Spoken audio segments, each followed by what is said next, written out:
An 80-year-old man had just won the €60 million jackpot. In his excitement, he suddenly suffered a heart attack. Using all his remaining strength, he pressed the emergency button. Two female caregivers arrived to perform CPR on him, but they discovered the lottery ticket clutched in the old man's hand. At that very moment, the television was broadcasting news about this €60 million lottery ticket. Young Kate's eyes gleamed with greed. Even if she only got half, €30 million would be enough for her to live well. What she hadn't expected was that her companion would refuse her proposal. Her colleague believed the money belonged to the old man lying on the ground. Just as the two were arguing, Sarah happened to appear and immediately declared that she also wanted a share. Kate tried to offer her some money to make her leave, but Sarah's attitude was firm. Either the three of them would split it equally, or nobody would get anything. Before they could work out a plan, the door was pushed open again. The facility director and male caregiver Nick had arrived. Melly thought that finally someone would uphold justice. She immediately handed the lottery ticket to the director, planning to explain the situation. But after seeing the numbers, the director simply counted the people present in silence. Melly stood there looking bewildered. She still insisted on doing the right thing, but everyone knew that as long as one person disagreed, nobody could take a penny of this money. Kate and Nick immediately pleaded with Melly,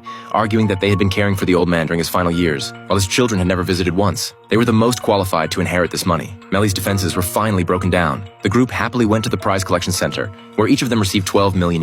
Melly finally lived a wealthy life, even reclaiming her youthful dreams and beginning a carefree journey around the world. However, a year later, a letter suddenly arrived at her home. The director who had participated in splitting the money had died in an accident, and the perpetrator was named Henry, the same name as the old man who had won the lottery and died. Sarah immediately felt something sinister about this money, believing that everyone who had split the lottery ticket was cursed. Melly tried to comfort her, but unexpectedly, Sarah suddenly pulled off her hair, revealing that she had already been diagnosed with terminal cancer. The scene fell into dead silence. Sarah proposed donating all the money, but the first person to object was actually Melly. Melly told her that life was inherently full of unknowns, but with money, there were better treatment options. This prize money wasn't a disaster, but God's blessing. After hearing Melly's words, Sarah rekindled hope, firmly believing that with money she could fight off the disease. 3 days later, everyone received news that Sarah had died of cancer. Even more mysteriously, in front of the hospital Sarah had gone to, there happened to be a street called Henry. Panic spread once again.